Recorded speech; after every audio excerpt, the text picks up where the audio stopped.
air in the capital is thick, not with coal smoke, but with something older, the scent of ozone and dread. Across the tiles of the Forbidden City, a wind moves, a ghost wind carrying the sound of distant cannon.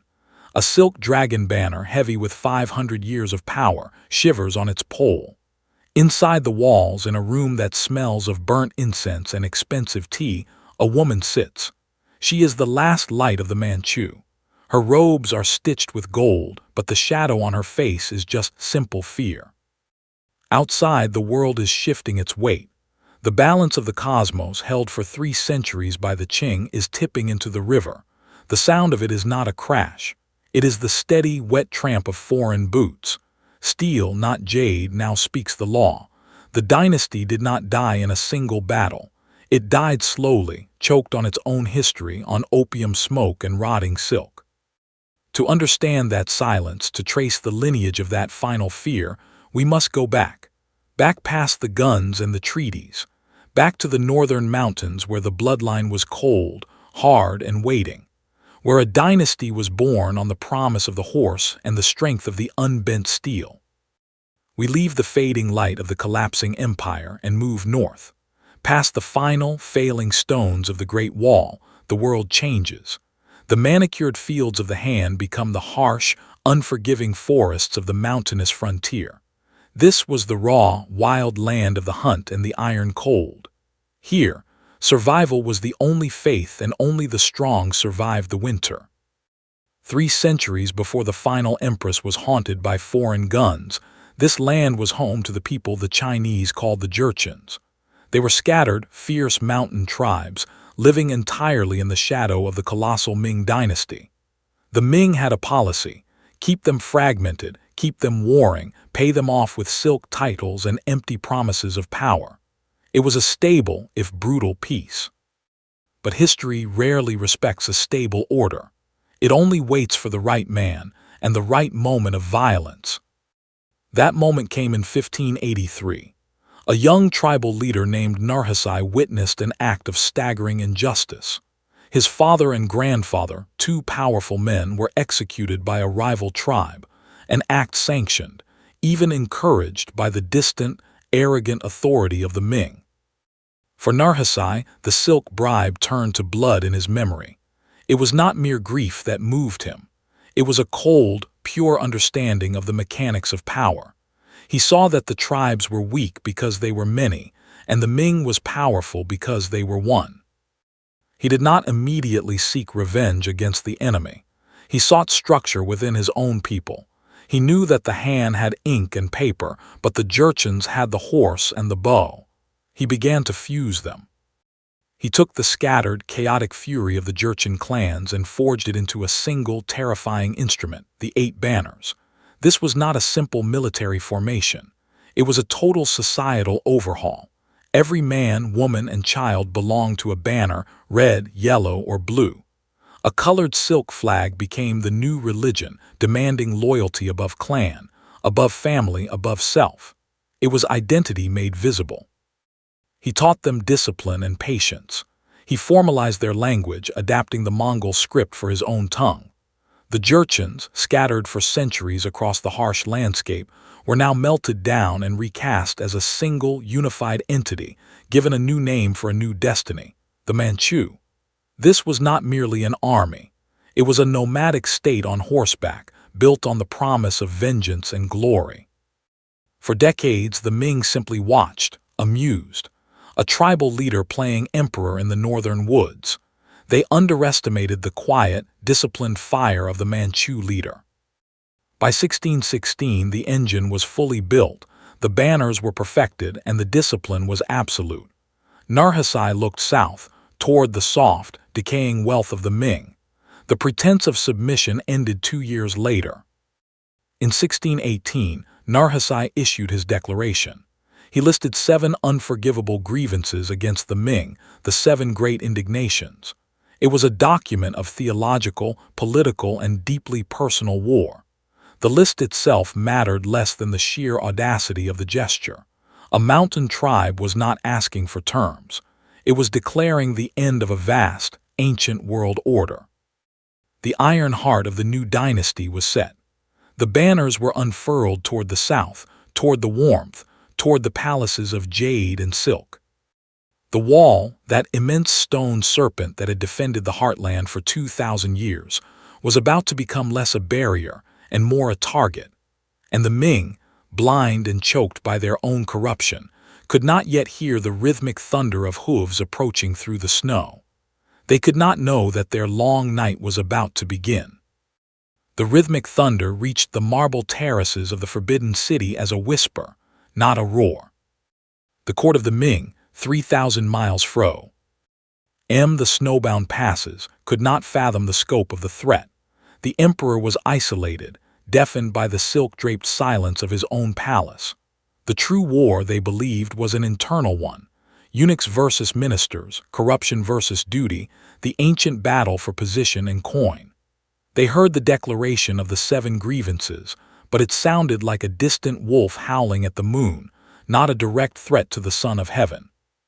But the wolf was disciplined, and it was hungry. The Ming finally mobilized. An enormous army, perhaps 200,000 men, was sent north. This was not a careful, unified strategy. It was an arrogant, lumbering parade split into 4 columns, confident in its own sheer mass. Narhasai, a general of cold, simple brilliance, saw the gift immediately. He did not engage the main force. His banners, moving like quicksilver across the frozen ground, focused on one column, then another, refusing to fight a grand battle of attrition. The conflict that followed in the spring of 1619, the Battle of Sarhu, was not a pitched battle. It was an amputation. Within 5 days, the Ming lost 70% of their men. The command structure shattered. The heads of 4 senior Ming commanders were sent back to the capital as confirmation. The era of simply watching the tribes play in the northern woods was over. The game had fundamentally, violently changed. After Sarhu, the Manchu were no longer a raiding party. They were a conquering state. Narhasai captured the great Ming city of Shenyang and renamed it Mukden, establishing it as his new, forward capital. This was not a temporary victory. It was a statement of permanent occupation. The Great Wall, that immense serpentine monument to Han power, was now reduced to a static line of defense. It became the stage for a deep, grinding siege that would last for 20 years. The Manchu would constantly probe its edges, testing the discipline of the guards. And that discipline was failing. The Ming still possessed the numbers, the wealth, and the theoretical power, but the Manchu had the absolute, undivided will. The Ming soldiers manning the battlements were exhausted, underfed, and perpetually betrayed. Their pay, intended to buy grain and iron, often vanished into the pockets of officials 300 miles away in the safety of Beijing. The empire was not failing because it was weak. It was failing because its heart had turned cancerous. Narhasai died in 1626, a death not in battle but of illness. His son, Hong Taiji, inherited the iron engine. Hong Taiji was less a pure warrior and more a statesman. He began the crucial task of turning the nomadic, military state into a proper, recognizable governing entity. He adopted Ming bureaucratic structures, recruited captured Han officials, and prepared not just to destroy a dynasty, but to rule the one that would follow. He was forging the political legitimacy needed for a long reign. But the Ming court, still looking north, still obsessed with the movements of the banners, had failed to notice the new and more deadly enemy rising behind its own back. As the siege dragged on, a deeper crisis was ripping through the core provinces of China. A perfect storm of famine, flood, drought, and plague began to systematically dismantle the social contract between the emperor and his people. The empire was starved, desperate, and betrayed. And in the far western provinces, far from the wall, far from the Forbidden City, a single charismatic figure began to rise from the chaos, a failed scholar, a postal worker whose job had been cut by the court's budget panic. His name was Li Zicheng. The Ming were still defending the mountain passes from the Manchu, But the real threat was now a desperate, shadow army ready to break the empire from the inside out.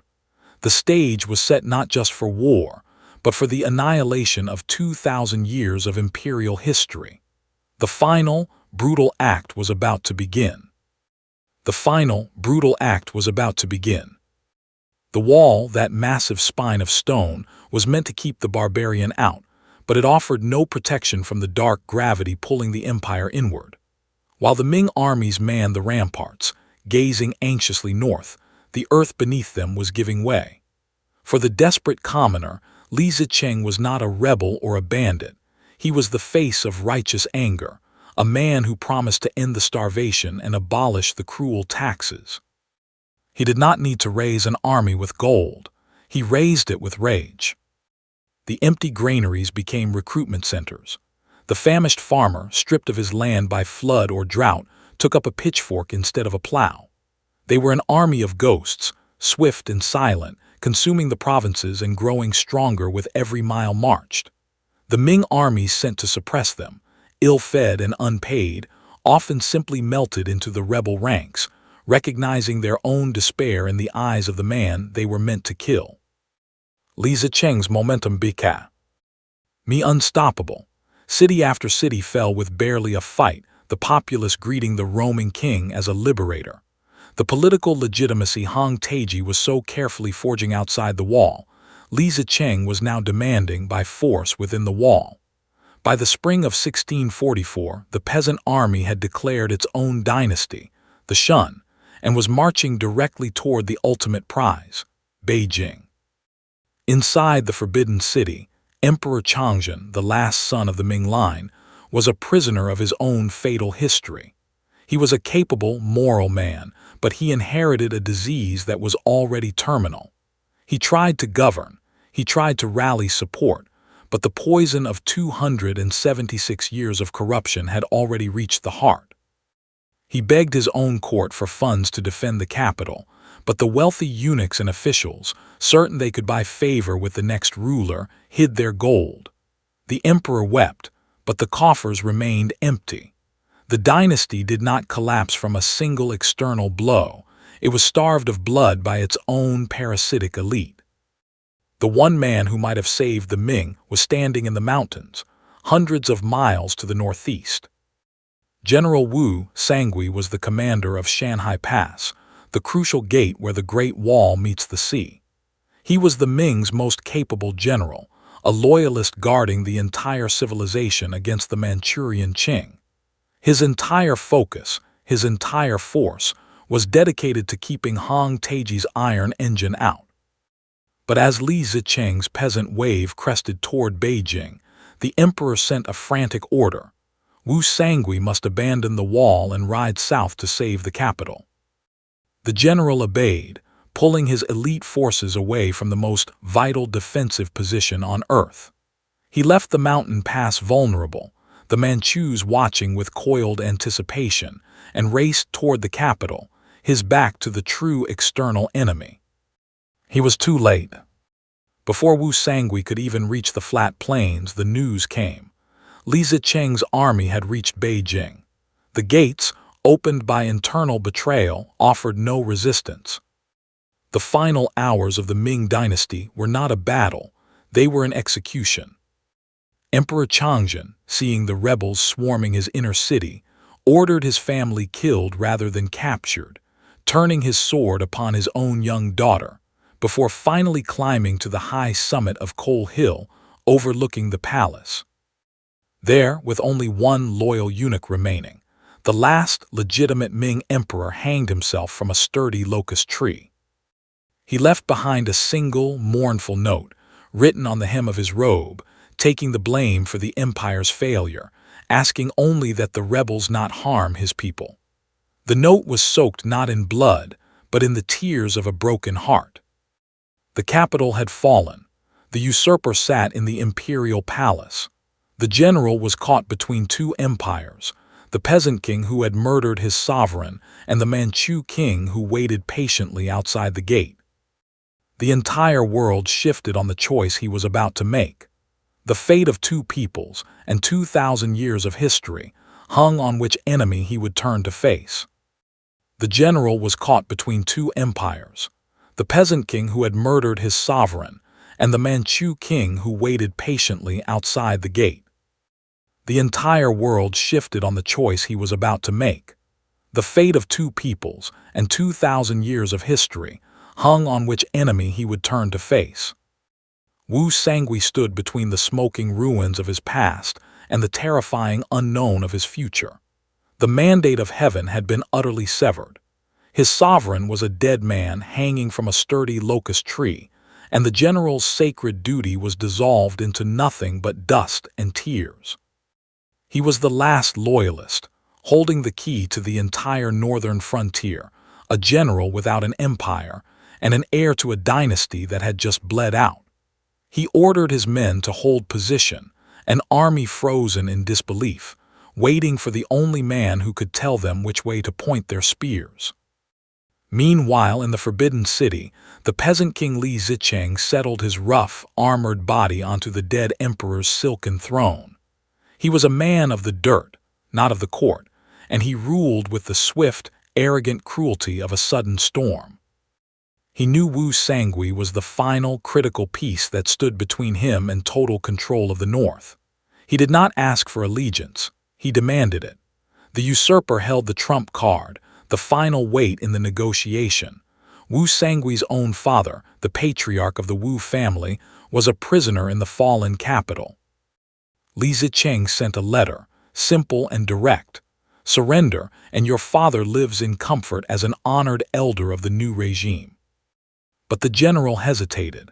He had fought too long against these hordes to trust their word. The whispers that reached his camp, carried by terrified refugees and loyal spies, told a story far worse than any official decree. Li Zicheng's men were not liberators. They were looters. The capital was being ransacked not by disciplined conquerors, but by starving, vengeful mobs.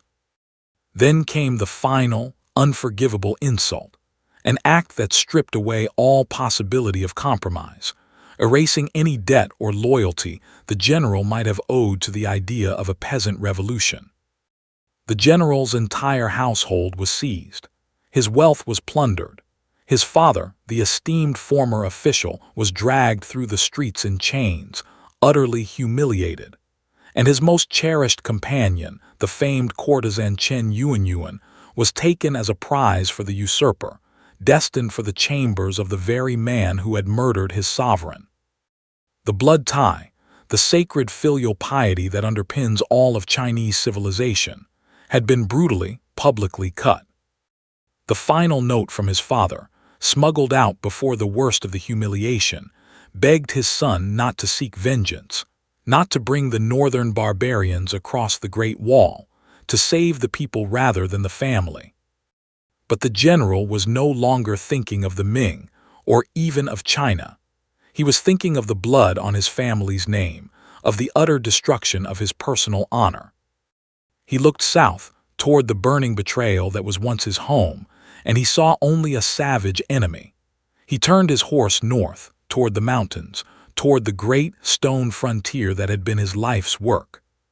His messenger rode hard toward the waiting Manchu camp. The offer was simple, yet world-shattering.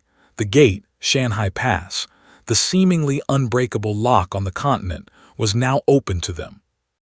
The Manchu regent, Dorgan, watched the messenger approach, a hawk perched on the perimeter of a broken cage. He had waited 20 long years for this exact moment. Wu Sangui was not offering an alliance.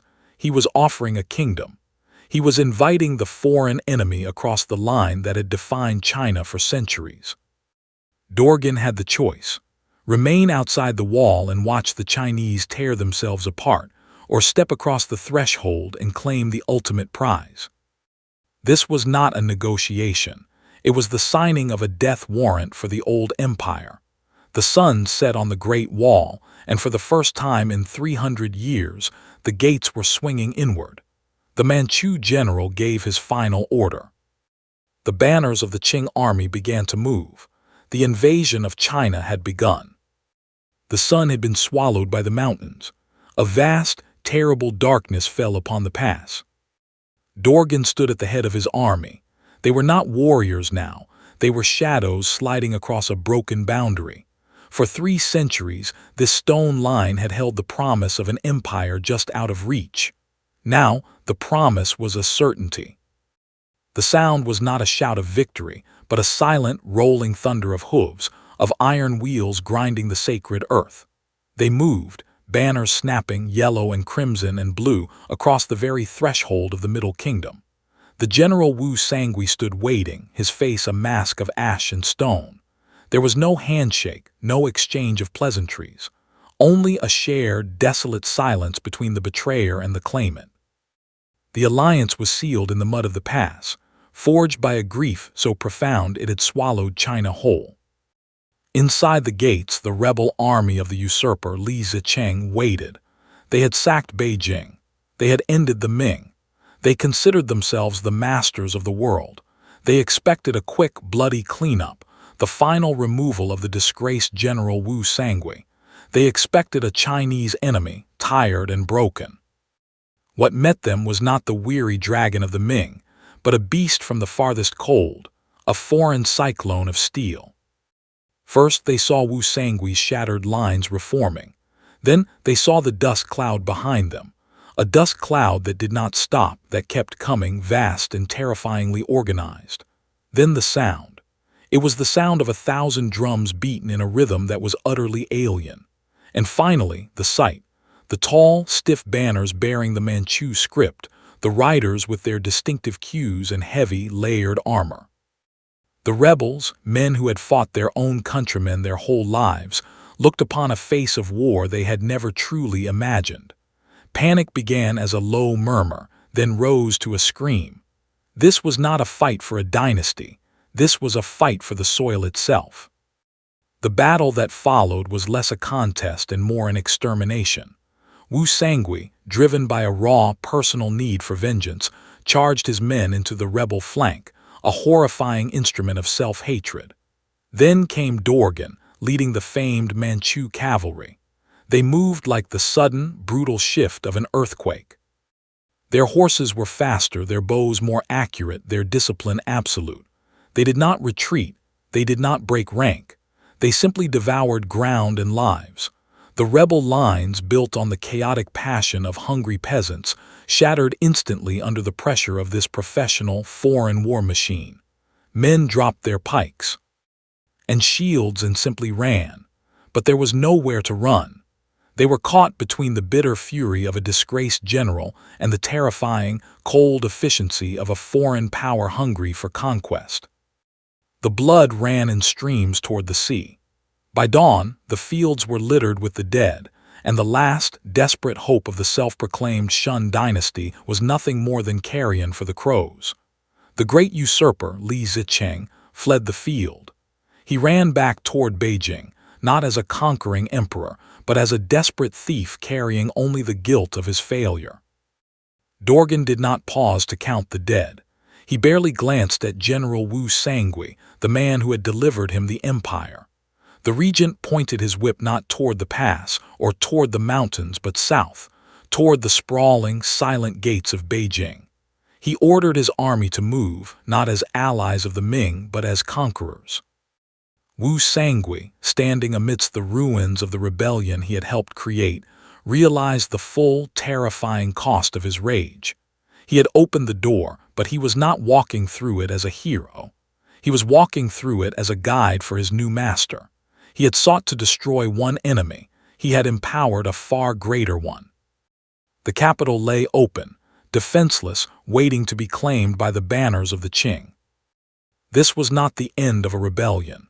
It was the birth of a dynasty, and the vast, ancient heart of China had just begun to beat under a foreign hand. The long, bloody march to the Forbidden City was now underway. But no one, not even Dorgan, yet knew the true price of the mandate he had just seized. The blood ran in streams toward the sea. By dawn, the fields were littered with the dead, and the last, desperate hope of the self-proclaimed Qing Dynasty was nothing more than carrion for the crows. The great usurper, Li Zicheng, fled the field. He ran back toward Beijing, not as a conquering emperor, but as a desperate thief carrying only the guilt of his failure. Dorgan did not pause to count the dead. He barely glanced at General Wu Sangui, the man who had delivered him the empire. The regent pointed his whip not toward the pass or toward the mountains but south, toward the sprawling, silent gates of Beijing. He ordered his army to move, not as allies of the Ming but as conquerors. Wu Sangui, standing amidst the ruins of the rebellion he had helped create, realized the full, terrifying cost of his rage. He had opened the door, but he was not walking through it as a hero. He was walking through it as a guide for his new master. He had sought to destroy one enemy. He had empowered a far greater one. The capital lay open, defenseless, waiting to be claimed by the banners of the Qing. This was not the end of a rebellion. It was the birth of a dynasty, and the vast, ancient heart of China had just begun to beat under a foreign hand. The long, bloody march to the Forbidden City was now underway. But no one, not even Dorgan, yet knew the true price of the mandate he had just seized. Chapter 2. The Dragon Throne. The 300 kilometers from Shanghai past to the capital were swallowed by the march of history. Dorgan's Manchu and Mongol cavalry moved with a terrible, silent speed. They did not announce themselves with drums and trumpets. They arrived like a sudden winter storm. Beijing was not waiting for them with defiance. It was waiting with a vacuum. Li Zicheng, the peasant emperor, had enjoyed his stolen throne for only 42 days. In that time, his rule had been a flash flood of greed and terror, exhausting the city and then retreating just as swiftly. When the Qing entered the outer gates, they found a city not conquered but abandoned. The citizens were numb. They had watched the great Ming Dynasty crumble. They had suffered under the cruel fist of the Shun rebels, and now they simply waited for the next master to arrive and decree their fate. They had seen too much blood to cheer, and too much power to resist. For Dorgan, this silence was more valuable than any battlefield victory. It was the sound of submission. On June 6, 1644, the regent prince walked into the Forbidden City. He was not yet an emperor, but he was the absolute master of the palace, the symbolic heart of the Middle Kingdom. His boots, foreign to this soil, echoed in the vast, empty halls built for the Ming Son of Heaven. His first act was not one of looting, but of chilling political theater. He ordered the robes of the late Ming Emperor Changzhen to be retrieved, the last legitimate ruler who had hanged himself rather than surrender to the rebels. Dorgan staged a formal, lavish funeral. He was not burying an enemy. He was burying the past and positioning himself as the avenger, the one who came to right the cosmic balance. The message was clear, crafted with a cynical brilliance. The Qing had not come to conquer China. They had come to save it from the rebels and restore order. The Manchu banners were merely the tools of a divine judgment. The true focus, however, was the Dragon Throne itself. No Manchu adult could sit there yet. Dorgan was regent, the power behind the curtain, and he understood that the transition needed the veil of innocence. He summoned his nephew, the 6-year-old Fulin, who would become the Shunjai emperor. In the vast, silent hall of supreme harmony, the child, a boy who barely understood the language of the empire he now claimed, was dressed in the imperial yellow and placed upon the sacred, terrifying throne. The boy was a vessel, his voice replaced by the booming pronouncements of his uncle. Dorgan became the voice of the dynasty. He decreed that the mandate of heaven had officially passed from the Ming to the Great Qing. A new calendar was established. The world of Han China, a culture spanning millennia, was now governed by a foreign court. The victory felt complete. The capital was secured. The old enemy, Li Zicheng, was relentlessly pursued by Wu Sangui until he was finally trapped and killed in the mountains. A final, self-serving act of loyalty from the general who had sold his homeland. The north had fallen, but beneath the Yongzheng River, the vast, wealthy, and populous lands of the south were far from finished. The scattered nobility of the Ming had begun to coalesce. Princes and generals, refusing to recognize a foreign child on the dragon throne, were gathering their armies. Beijing was merely the first move on a continental chessboard. The Qing had seized the head, but the body of the ancient empire still thrashed with life, and the long, brutal war for the soul of China was only just beginning. The new emperor sat on his throne, but the true battle for the South, the battle that would define the next 4 decades, lay waiting. The land beneath the Yongzheng was a world unto itself. It was the heartland of rice and silk, the generator of the empire's staggering wealth, and it became the forge of resistance. Nanjing, the former Ming capital, now served as the rallying point for a dynasty that refused to be extinguished. It was here, in the shadow of grand, forgotten walls, that the scattered Ming nobility found their voice once more. They elevated a new emperor, Prince Fu, and installed him in the ancient palace. This was not a unified force, but a desperate, glittering assembly clinging to the shreds of legitimacy. Dorgan, watching from the security of Beijing, saw not a legitimate resistance, but a dying light flickering in the distance. He knew that the Ming South was paralyzed by the very same courtly infighting, the same bitter jealousies and bureaucratic malaise that had doomed their northern half. To fight this southern war required more than just the heavy cavalry of the Manchu banners. It required Han-Chinese hands. He did not purge the turncoats and collaborators who flocked to the new dynasty. He welcomed them. He armed them. Generals who had served the Ming for their entire lives, men who knew every river, pass, and defensible fortress of the South, were now given Qing steel and the solemn, terrifying mandate to destroy their former countrymen. The campaign that followed was brutal, swift, and marked by treachery. The Qing banners, often led by former Ming officers like the infamous Li Chengtung, moved with terrifying, intimate efficiency.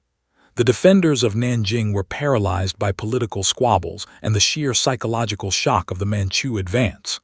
The Prince Fu, who had taken the throne less than a year prior, found his court fractured, his generals divided, and his mandate utterly dissolved.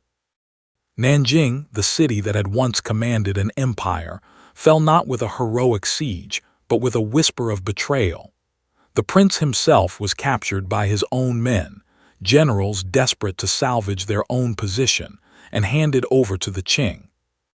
The fall of the old capital was meant to be the end of the conflict. It was meant to be the symbolic moment when the last breath left the body of the Ming Empire. But the empire refused to die in one clean stroke. Instead, it merely retreated. As the Qing forces moved deeper, the loyalists did not surrender. They simply fractured, appointing new princes, retreating down the coast, and scattering into the intricate network of canals, lakes, and mountains. The war devolved from a grand dynastic conflict into a grinding, house-to-house, province-by-province slaughter, stretching the resources of the young Qing regime to their absolute limit. Dorgan understood that steel alone would not secure this vast, defiant land. He needed psychological warfare, a definitive sign that submission was not optional, but absolute. He needed to mark every Han man, woman, and child as either loyal or treasonous, and he did it with a single, uncompromising decree. It was called the Q Order. Every Han Chinese man was commanded to shave his head, leaving only the long, braided pigtail, the Q, worn by the Manchu people. This was not a fashion choice or a cultural exchange. It was the ultimate daily, visible sign of utter subjugation and obedience to a foreign master. To refuse was to brand oneself a rebel. To refuse was death. This innocent order, printed on plain paper in Beijing, would not secure the South. It would ignite it into a suicidal rage. The cultural humiliation and the spiritual violation were too profound. The very act of cutting one's hair was seen as an offense against one's ancestors, and millions chose to stand their ground.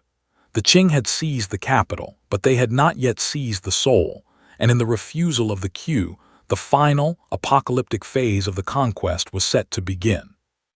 The vast, wealthy city of Yongzheng, built on the Grand Canal, had watched the Ming resistance fail again and again. But when the Q order arrived, the city chose to fight, knowing full well the price of defiance. The generals of the Qing moved on the city, knowing the massacre that lay waiting. The air above Yongzheng grew thick not just with smoke, but with an almost unbearable dread. The great city, known for its poetry and gardens, now stood encased in makeshift walls and desperate, doomed courage. Inside, the defense was commanded by a name the resistance would long remember, Qixi. He was the very picture of the loyal Ming official, a scholar, a man of profound, ancient principle. He understood the mathematics of the fight were hopeless, but the principle of the Q, the violation of the ancestral soul, was something he could not concede. He wrote his final, solemn letters to his family and the court, knowing that the price of this righteous resistance would not be paid by him alone, but by the 70,000 souls trapped behind his walls. The Qing general, Prince Dodo, Dorgan's brother, offered the defenders one last chance to shave their heads and surrender. Qixi sent back only a ringing, furious defiance. The siege lasted barely a week. When the city walls finally gave way, torn open by the brutal precision of Manchu cannon, the storm that followed was not merely an army of conquest. It was a chilling, state-sanctioned sentence. Prince Dodo unleashed his regiments with a cold, terrifying instruction. Let no one live to tell the full tale of Yongzheng's resistance. What followed was a purge so total, so absolute in its terror, that historians would later simply call it the 10 Days. The streets ran red, thick with the indiscriminate slaughter of soldiers and civilians alike.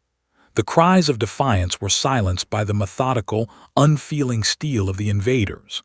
Libraries were gutted, temples sacked, and the Grand Canal itself became a watery route for the disposal of the countless dead. It was less a battle and more an extinguishing. Qixi was captured and executed, refusing to bow even in the final moment.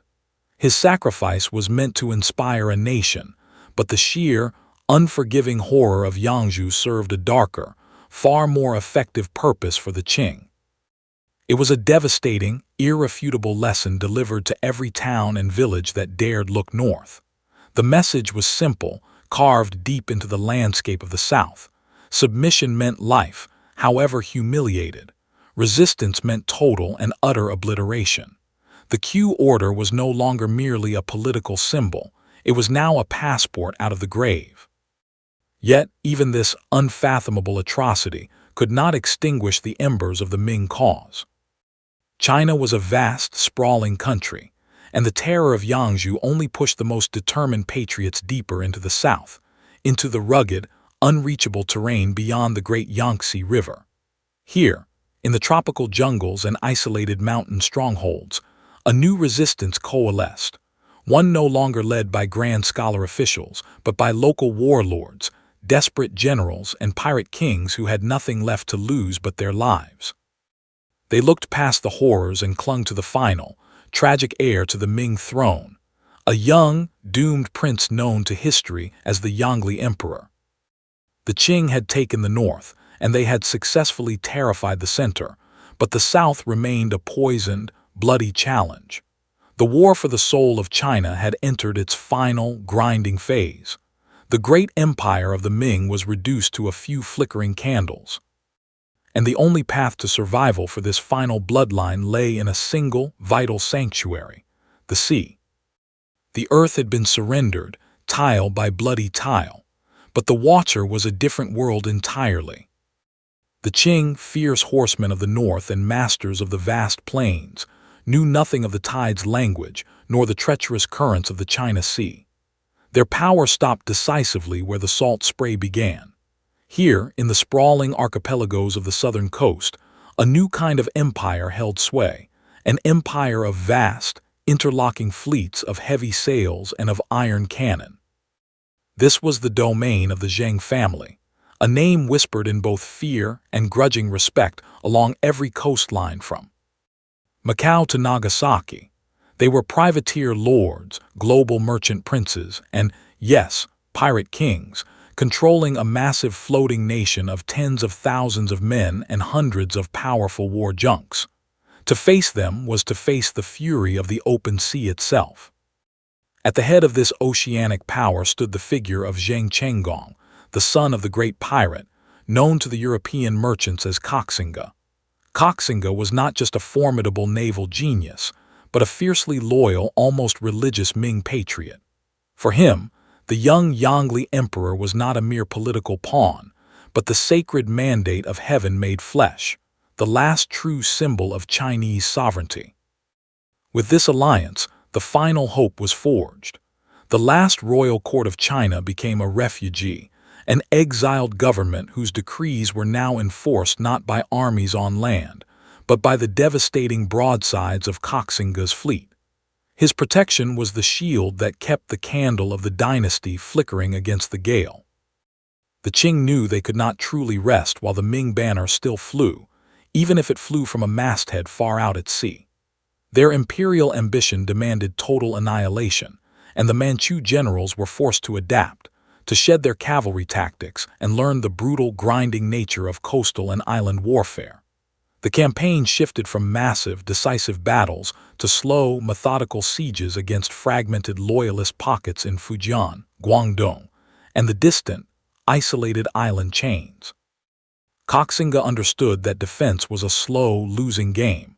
In a moment of audacious strategic vision, he decided to turn the tide. He launched a massive, concentrated offensive, pushing his formidable fleet up the great Yangtze River, the very waterway that bisected the empire. The target was Nanjing, the southern capital, a city whose capture would have shaken the Qing mandate to its very foundations. For a brief, terrifying moment, the newly established Qing court wavered. News of the Armada's advance sent shockwaves through the north. Were the rebels truly on the march again? Had the horrors of Yangzhou failed to secure the heavens? But the moment passed.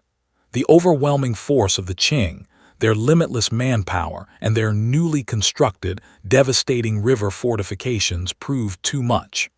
The Yangtze offensive ultimately failed, crushed by the weight of an empire determined to survive. The noose tightened around the Ming.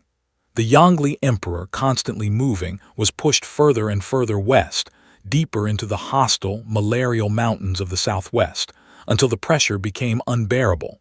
He was eventually forced to seek the ultimate refuge, exile across the border itself, becoming a supplicant guest of the King of Burma. The imperial dragon had finally slithered out of China. Kangxi, seeing the absolute futility of holding the fragmented southern coast, made a decision born of absolute desperation and cold military calculation. The true, final stand for the Ming cause would not be on the mainland at all. He turned his back on the sacred soil of his ancestors.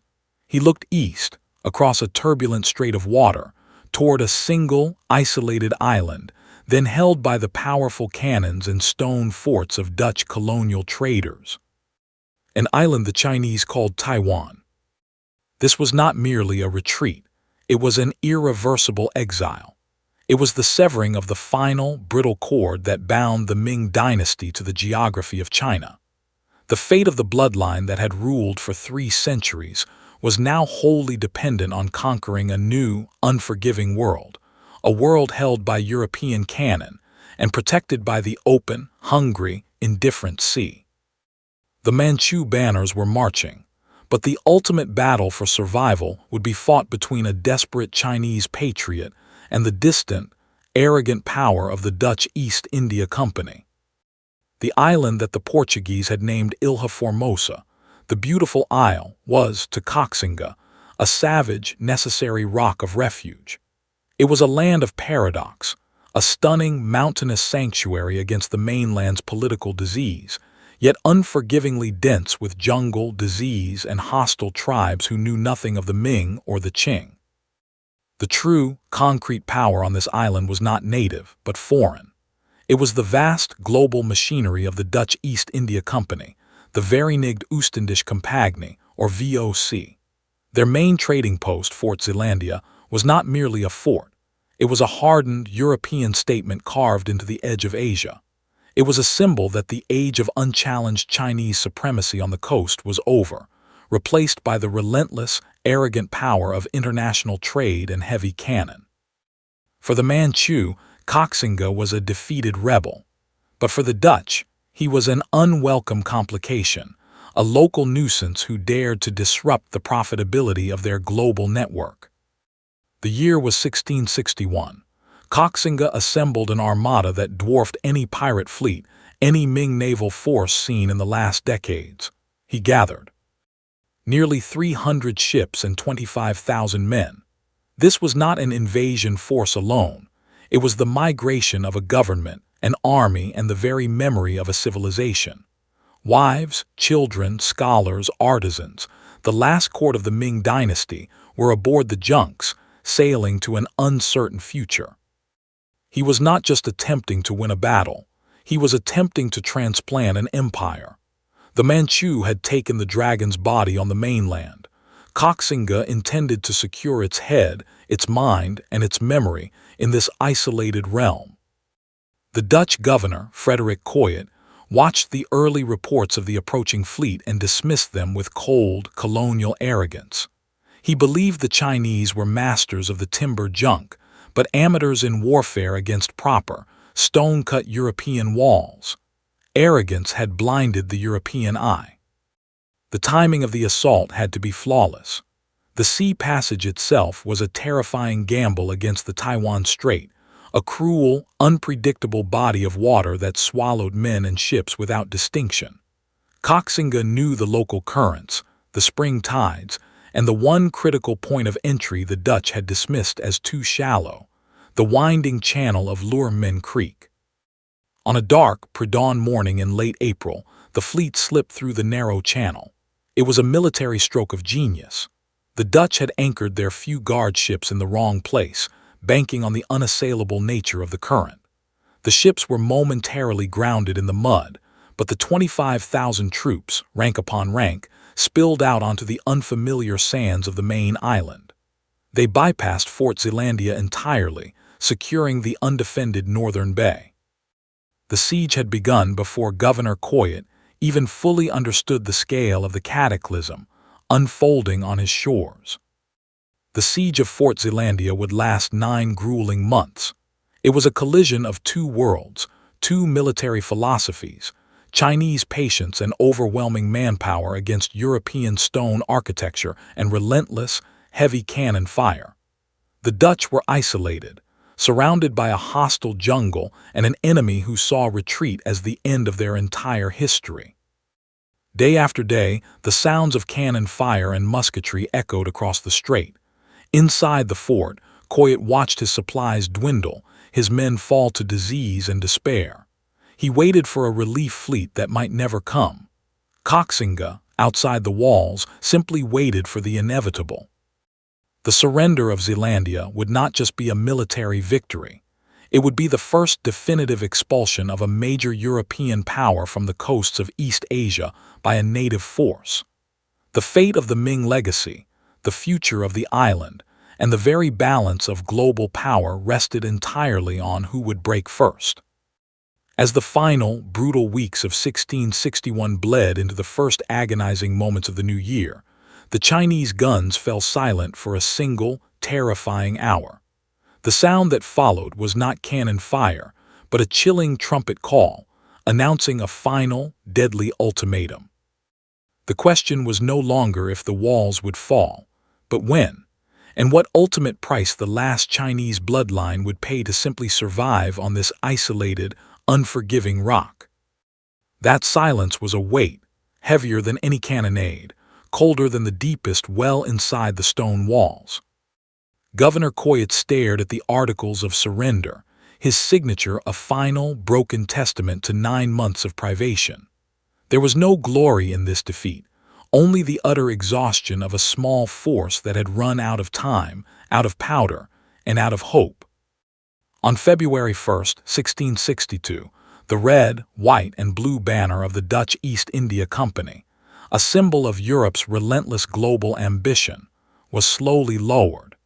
It was a humiliating, definitive end to the first permanent European stake planted on the East Asian coast. The gates of Fort Zealandia, having withstood the cannons of an empire, now opened to the exhausted footfalls of a Chinese warrior king. Kangxi, his face scarred by endless sea battles and the deeper wounds of exile, walked through the compound not as a victor taking spoils, but as a ghost reclaiming a lost memory. He stood on the ramparts, gazing across the channel toward the mainland. This rock, Formosa, was no longer merely a trading post or a strategic staging ground. It was now the last, desperate refuge of the Ming Dynasty. He immediately renamed the area Tungtu, the eastern capital.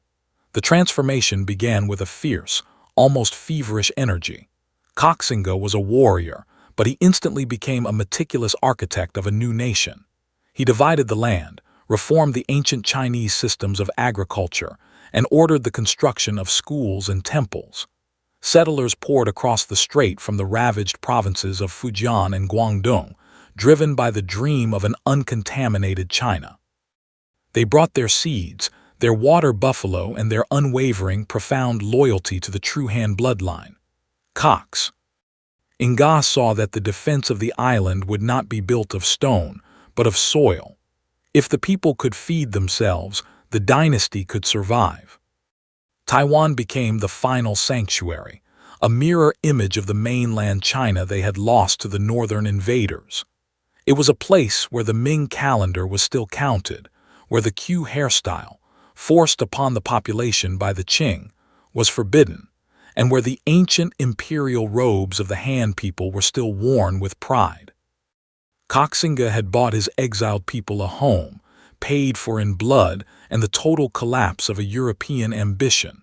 But the moment of triumph was agonizingly short. Across that 100-mile stretch of water, the true enemy had been watching. The young, powerful Manchu Qing Empire did not see Kangxi as a mere pirate or a distant rebel. They saw him as the very embodiment of defiance, a burning symbol that could reignite the southern provinces at any moment. For the Manchu court, led by the astute regents guiding the stillboy Emperor Kangxi, the matter was not military but existential. Kangxi was a dagger pointed at the heart of their legitimacy. If he survived, the narrative of the mandate of heaven passing to the Qing would forever be in doubt. The answer, delivered with cold, surgical calculation, was devastating and entirely non-military. The Qing would not chase Kangxi's fleets across the unpredictable Taiwan Strait. They would not risk their armies on an island they could not conquer quickly. Instead, they enacted the Great Clearance, the Heijin. It was a policy of unimaginable scorched-earth brutality, directed not at the enemy, but at the Qing's own southern population. All coastal residents for a distance of up to 30 miles inland were forcibly removed from their homes. Their villages were burned, their farms destroyed, their fishing boats sunk. Millions of people were driven into exile and poverty in the mountains, creating a desolation zone hundreds of miles long. The Manchu logic was simple: no population, no trade; no trade, no food. The Qing would starve the island. They would cut Kangxi off entirely, turning the sea, his greatest ally, into an insurmountable wall. The great warrior, having survived the siege of the Dutch, now faced a slower, more absolute siege waged by the cold, vast power of his own continent. Kangxi had won his island, but now he was utterly, tragically alone. The price of survival had been to inherit an impossible, solitary doom. He was the last bastion of a fallen empire, facing the most absolute and terrifying blockade in history, and the final, grinding battle for the soul of China had just begun. The island Kangxi had claimed was a victory carved from blood, but it was not a refuge. It was a raw, untamed land. Formosa, as the Dutch had called it, was a thin strip of fertile coast backed by immense, impassable mountains. The jungle teemed with hostile indigenous tribes.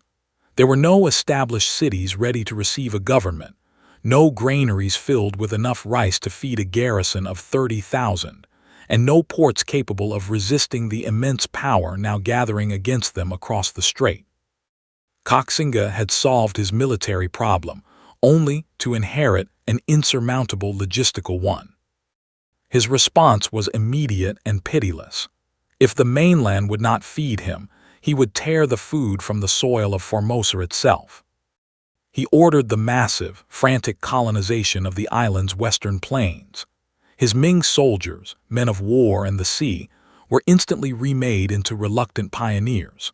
They were forced to lay down their spears and take up the plow, clearing the dense forest and marshland under the constant threat of fever and ambush. This drive for survival was less a settlement and more a desperate, militarized subjugation. The native Austronesian tribes, who had seen empires rise and fall long before the Han arrived, were violently displaced, their ancestral fields now dedicated to the survival of a dying Chinese dynasty. The great warrior king, the Lord of the Sea, had become a man obsessed with rice yields and surveying maps. He was building a kingdom not of choice, but of absolute, brutal necessity. But the price of this solitary dominion was his own sanity. The immense pressure of the Great Clearance began to work exactly as the Manchu calculated, not through starvation, not yet, but through isolation and paranoia. Kangxi's mind, which had held the Ming dream together for decades, began to fracture. He was utterly cut off. The loyalist armies he had counted on in Guangdong and Fujian fell silent, their communications shattered by the empty coast. Every rumor became fact. Every whispered dissent became treason. The final, devastating blow was intensely personal. News arrived from Amoy, the last staging post before the blockade. Kangxi's heir, his eldest son Yongzheng, had been involved in a scandal of the highest Confucian order. He had taken his wet nurse as a concub. And she had become pregnant. For a figure attempting to maintain the moral integrity of the Ming, this was not just a lapse in judgment. It was a profound, public betrayal of the moral order. A great, unstoppable rage took hold of the king. He saw the scandal not as a personal failure, but as a prophecy of ruin, the final sign that the mandate of heaven had truly abandoned his line. He issued a chilling, devastating order. He commanded his generals on the mainland to execute the mother and the newborn child, and then, most shockingly, to execute his own heir, Yongzheng. The generals hesitated. Their loyalty was absolute, but the order was suicidal for the future of the dynasty. They delayed. They sent messengers back, begging him to reconsider. But the consideration would never come. Before the messengers could return, before any general could decide whether to obey or rebel, the blockade in the jungle claimed their final, most important victim. In the humid summer of 1662, barely a year after claiming his island kingdom, Kangxi was struck down by a violent fever. The sickness was swift, and his final days were consumed by a delirium of rage and regret. He was said to have torn at his own clothing, screaming that he had no face to meet his ancestors. He died alone, surrounded by terrified attendants, without seeing his son, without settling the succession, and without receiving word that the Qing blockade was successfully strangling his dream. The great Lord of the Sea, the last true champion of the Ming, was gone at the age of 37. He had built a kingdom on the razor's edge of the world, but he had left behind a crisis, a void, and a dynasty consumed by its own tragic, immediate chaos. The battle for Formosa had not ended with his death. It had only just begun. The great warrior had been the shield. Now the shield was gone, and the island descended instantly into a violent, fractured struggle for power. The Manchu court across the strait watched closely, silent and patient. They knew the fortress was now an orphan. The Manchu court across the strait watched closely, silent and patient. They knew the fortress was now an orphan. The air on Formosa did not cool with the Lord's passing. It grew hotter, thicker with the scent of treachery. Kangxi had left no clear will, only the names of two rivals echoing in the void. His eldest son, Yongzheng, was still fighting a desperate war on the mainland coast, trying to hold the last scraps of their Ming dream. His younger brother, Cixi, controlled the island capital, the treasury, and the bulk of the naval officers. The loyalist cause, the movement that had held the entire Qing Empire at bay for a generation, shattered into warring factions overnight. The question was not who would rule, but who could draw the most blood first to claim the inheritance. Within weeks, the city of Tainan was awash in the first wave of brutal internal purges. Yongzheng proved to be a capable commander, but also a man of deep, chilling paranoia. He returned to Formosa, not to mourn his father but to execute. He swiftly eliminated his uncle's supporters and any general who dared question his legitimacy. Power was not consolidated by consensus, but through fear and the swift swing of the blade. The new Lord of the Sea was colder, less charismatic, but perhaps more pragmatic than the hero he replaced. He would need to be. Across the strait, the Manchu court saw its opportunity. The new emperor, Kangxi, was still young. The powerful Manchu regents still held the true reins of state, and they watched the internal bloodletting of the Zheng family with calculated patience. They knew a kingdom divided was a coastline exposed. They had tried blockade. They had tried siege. Now a different strategy was taking shape, one built not on steel but on betrayal. The key to the Manchu plan lay in a man consumed by a vengeful hatred for the very kingdom he was born to protect. His name was Qianlong. Once Cixi's most trusted and brilliant admiral, he had defected to the Qing after Cixi, in a fit of rage and suspicion, had executed his family during a command dispute. Qianlong's betrayal was total, but his knowledge of the island's defenses, the treacherous currents, and the intimate structure of the loyalist fleet was absolute. He lived for years as a ghost within the Qing court, a man of Ming blood serving his sworn enemy, waiting for the one chance to repay the debt of his dead wife and children. Qianlong's fury was a weapon the Qing were eager to use. He begged for the command of the invasion fleet, not for glory, but for a singular, brutal vengeance upon the Zheng line. For years, the Manchu court hesitated. An invasion of Formosa was not just a battle, it was an immense dynastic gamble. It meant committing an entire navy, crossing 100 miles of dangerous sea, and fighting a desperate enemy in their last fortified stronghold. It was a commitment that would draw resources and men away from critical fronts in the north and west. The pirate kingdom, the final vestige of the fallen Ming, had become an open wound. It was a constant insult to the legitimacy of the new empire, a symbol of defiance that could not be allowed to stand. For the Qing to truly rule China, the sea too had to be theirs. When the Manchu regents finally fell, and the Kangxi emperor fully asserted his own powerful rule, the choice became clear. The ocean could no longer be ruled by a ghost. In the early summer of 1683, the final orders were given. Qianlong, the vengeful admiral, was granted the full weight of the Imperial Qing Navy. He sailed south with 300 ships and an army of 20,000 hardened soldiers.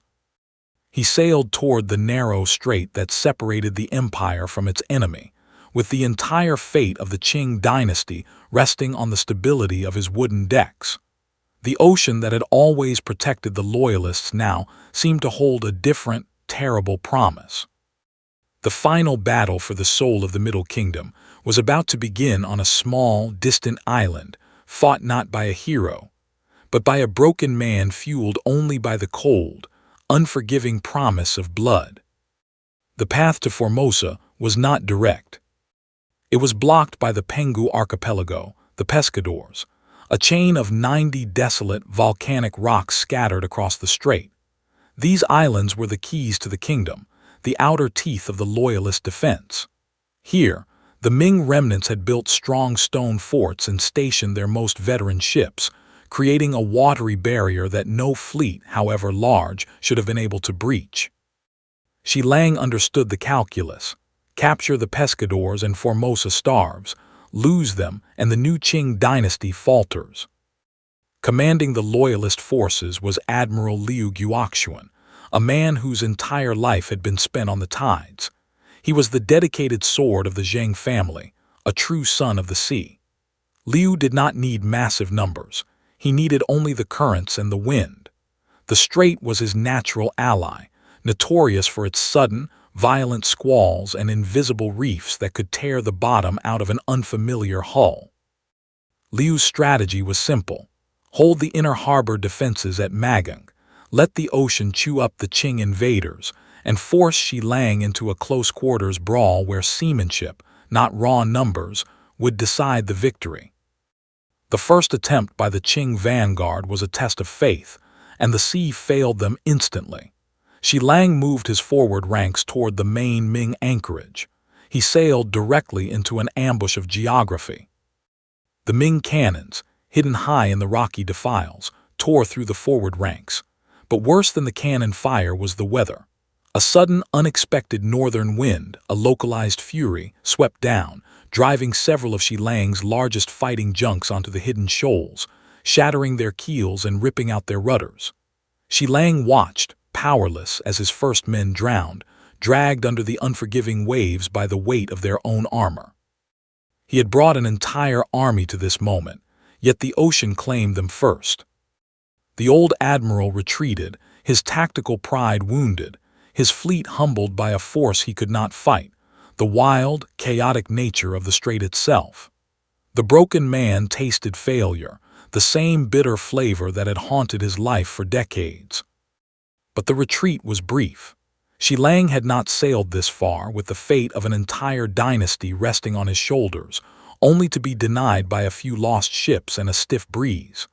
This was not a moment for caution. This was the moment for the cold, absolute finality of imperial power.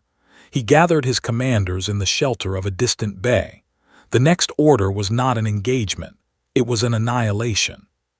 He dictated a plan that ignored the reefs, that defied the predicted weather, that traded the lives of his men for a single, irreversible victory. The next morning, the entire Qing invasion fleet, 300 war vessels, moved as one monstrous shadow across the water. They sailed in a dense, three-pronged formation, bows pointed directly at the strongest Ming defenses, a massive, unyielding wall of wood and steel designed to smash through any barrier. The air grew still, the oppressive humidity holding the sound of the approaching war drums like a terrible secret.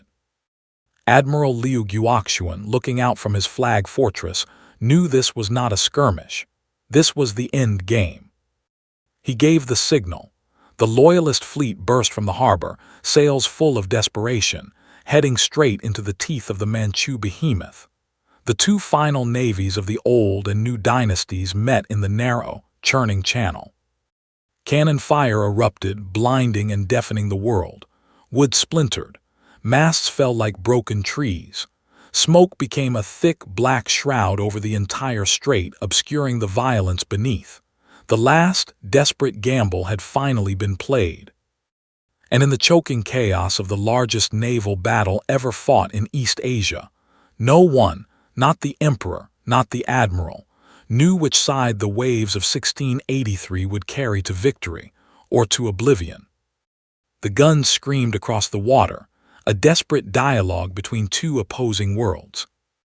The channel of Penghu became a colossal grinder, a place where hundreds of men lost their footing on decks slick with salt water, slick with blood, and slick with the burning residue of oil. This was not war fought at a distance. It was a screaming, hand-to-hand terror, the flash of swords meeting the crack of musket fire in the blinding smoke. The loyalist ships, built for speed and long journeys, could not sustain the direct, punishing violence of the new Manchu war machine. The Qing formation, a wall of steel and heavy timber, held its shape. The loyalist line, brittle from years of dwindling resources and isolation, began to fracture under the sheer mass of the attack. Admiral Qianlong, his entire career, his reputation and the mandate of the new emperor hanging on this single morning, pressed the attack with a focused, chilling brutality. His captains, sacrificing maneuverability for sheer mass, ignored every conventional tactical wisdom. They pushed their vessels through the smoke, through the blistering cannonade, straight at the Ming center. The air itself seemed to shudder as the Qing flagship, immense and heavily armored, breached the loyalist formation. The collapse was physical first, then spiritual. When a line of ships breaks formation in battle, it is not simply the loss of a few vessels. It is the utter loss of faith in the plan, in the commander, and in the possibility of survival. Admiral Liu Guoxuan watched the impossible unfold from his own listing command vessel. His fleet, once the undeniable pride of the Southern Sea, was dissolving into wreckage and broken wood. Fire was consuming the very water beneath the hulls. His flagship, a giant designed to withstand the worst storms of the Pacific, took 3 separate direct hits to the waterline, listing violently into the churning channel. The fight had evaporated. The loyalist men were fighting for their own immediate survival now, not for an exiled emperor whose throne was built on sand. With his heart a sudden, cold stone in his chest, Liu Guoxuan gave the order to retreat. It was a command that tasted like ash in his mouth, the final confirmation of a 3-generation failure. He was leaving the battlefield not as a warrior, but as a survivor.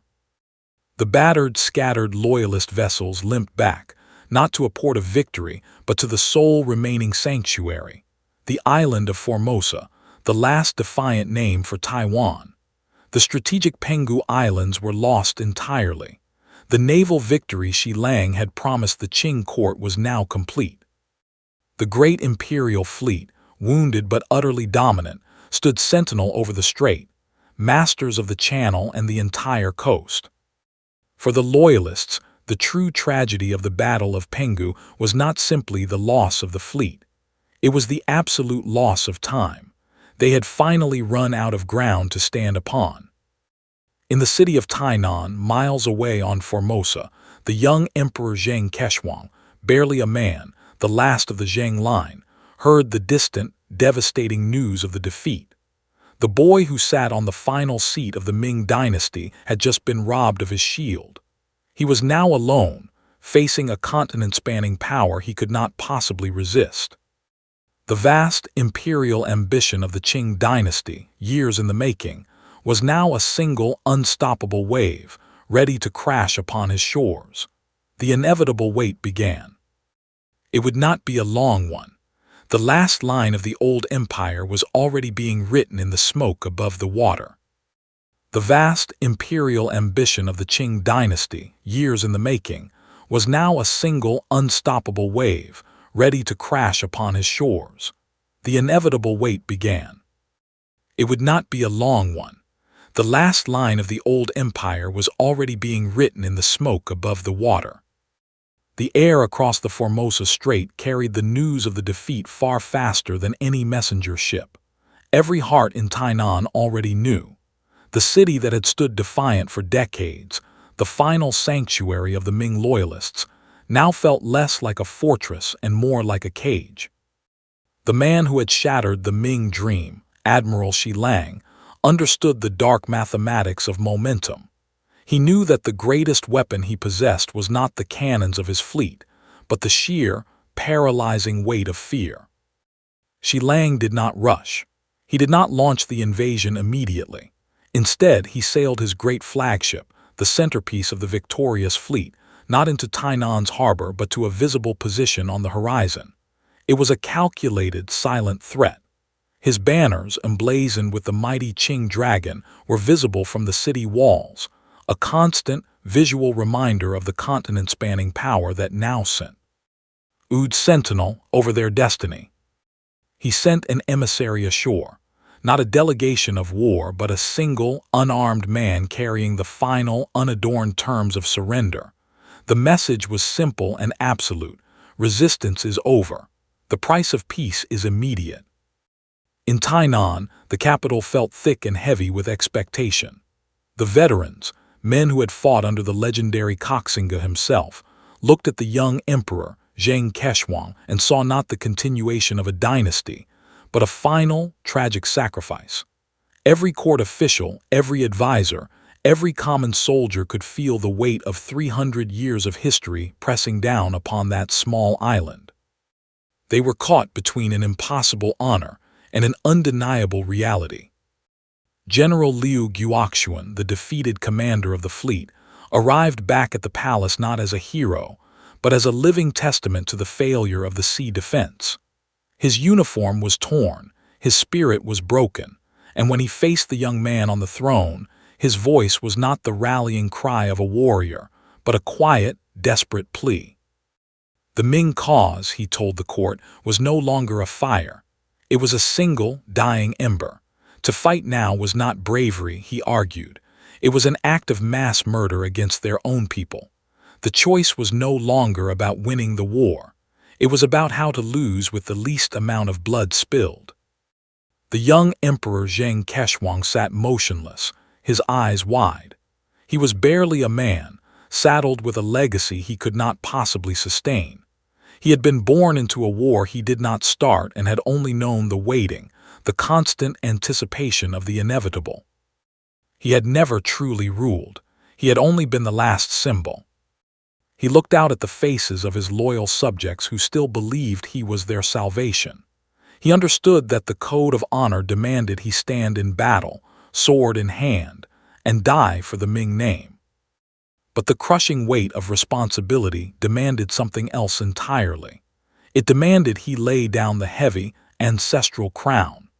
The boy had to choose between the heroic glory of his ancestors and the very survival of his subjects.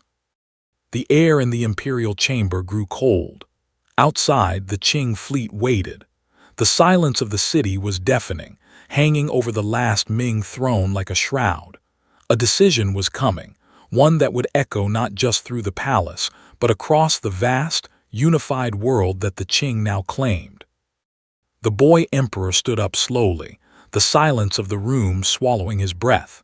He was about to speak the words that would end the final, great defiance. He was about to concede the mandate of heaven. He was about to surrender. But before the ultimate concession could be voiced, a new, desperate plea arrived at the palace gates. It was not from the common people, nor from the generals. It was a final, desperate argument from the scholars, the keepers of the old, righteous fire, a message that threatened to reignite the entire conflict. A last terrible argument for blood. A last terrible argument for blood.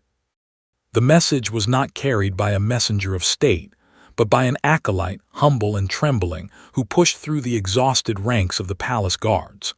It was a scroll, heavy with the weight of 4 millennia of philosophy, a text that contained no strategy, only the chilling, absolute demand of morality. The boy emperor's eyes scanned the finely brushed characters. It was the collective voice of the literati, the keepers of the historical record, the spiritual architects of the empire. They argued that the physical survival of the emperor was secondary to the symbolic integrity of the throne. The Ming Dynasty, they wrote, was not merely a house of emperors, but the living vessel of the Han civilization. To surrender to the northern invaders, the Manchu, whom they still branded as barbarians, was not a military defeat. It was the ultimate blasphemy. It was an ideological concession that would shatter the spirit of the nation forever. They demanded the ultimate sacrifice. They demanded the glorious, defiant death. In the scholar's view, a true son of heaven who has lost the field of battle must choose the ancestral steel. He must die upon his throne, denying the usurper the moral victory of his submission. His blood must be the final, defiant seal upon the Ming claim to the mandate of heaven, ensuring that the rebellion against the Qing would forever be righteous. The heroic act of suicide, they argued, was not an end. It was the sacred, immortal seed of future resistance. The air that had been still and heavy with impending surrender now pulsed with a terrifying energy. The boy who had been ready to lay down the crown for the sake of his people now faced the tyranny of the past. The moral demand was absolute. Save the dynasty's soul, even if it meant sacrificing the people's lives in the inevitable, renewed war of succession that would follow his martyrdom. He looked up at his advisors, men who had aged a decade in a single yi. And saw the agonizing rift reflected in their faces. Pragmatism begged for peace. Honor demanded the blade.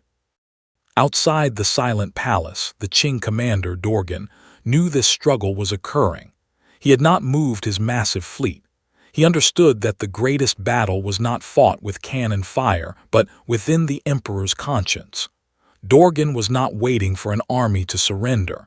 He was waiting for an ideal to die. Every tick of the palace clock was a weapon, forcing the famine deeper, weakening the Ming will.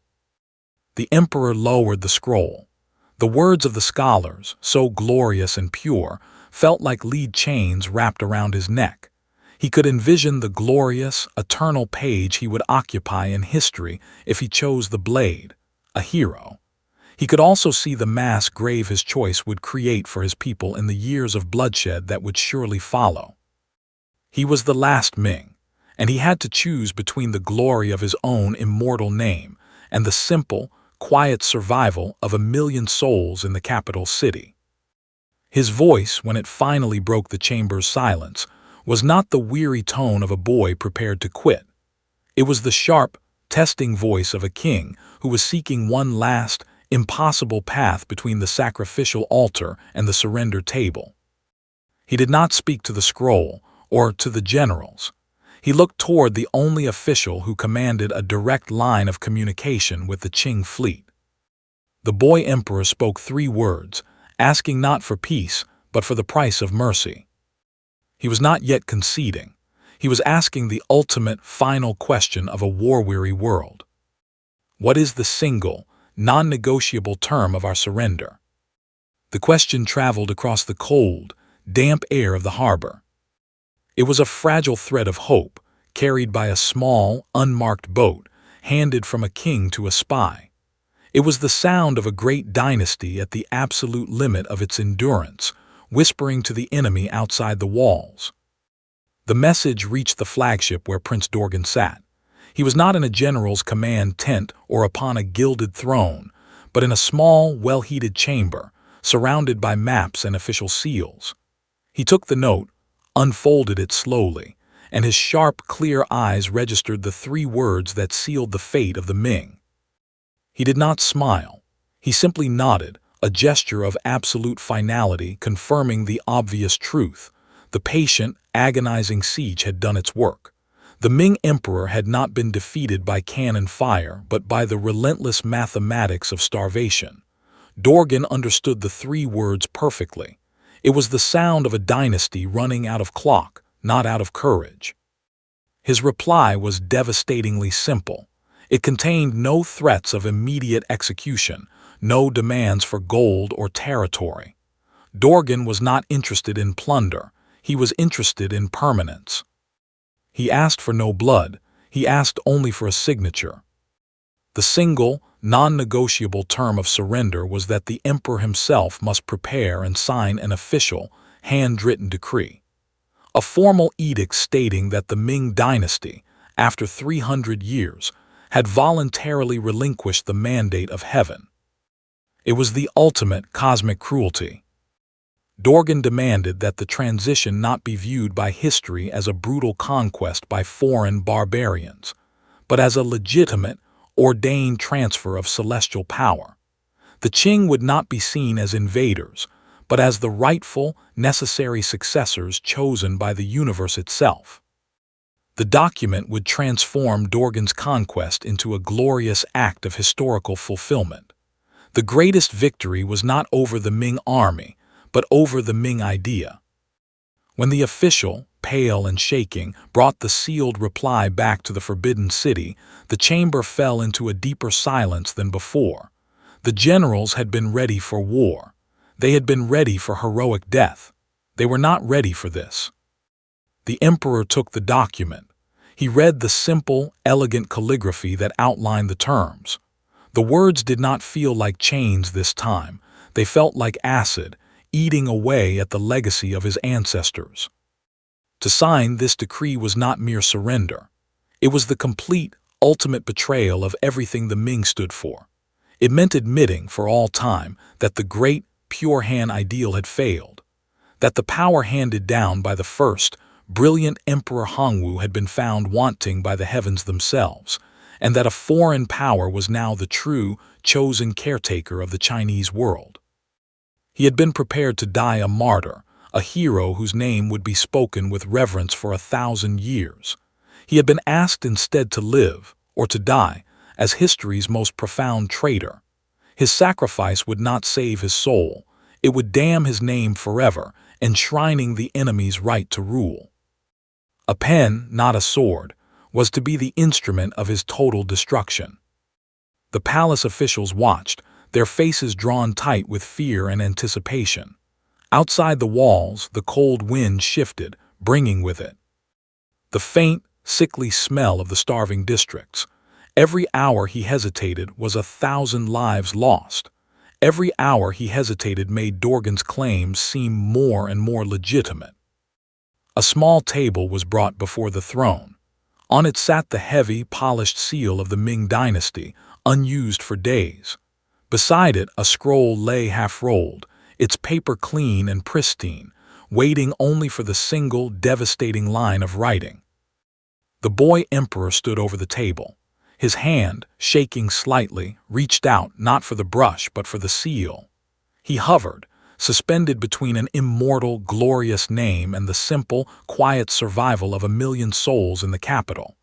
He lowered his gaze to the blank scroll, committing neither to the living nor the dead, suspended in the agonizing decision. The air in the chamber had curdled into a thick, silent syrup. It was not the scroll that held the true venom. It was the square of polished jade, cold and heavy in his sight. This seal, carved a century before he was born, was the physical anchor of the mandate. It was the instrument that turned a peasant's dream into an emperor's destiny, a single family's success into an eternal dynasty. To press it to the paper was to make the divine choice. It was to take the sacred energy of the dragon throne and, with a single, brutal downward motion, hand it like a beggar's coin to the Manchu regent. His fingers twitched, not from fear, but from the unbearable gravity of 2,000 years of history pressing down on his small wrist.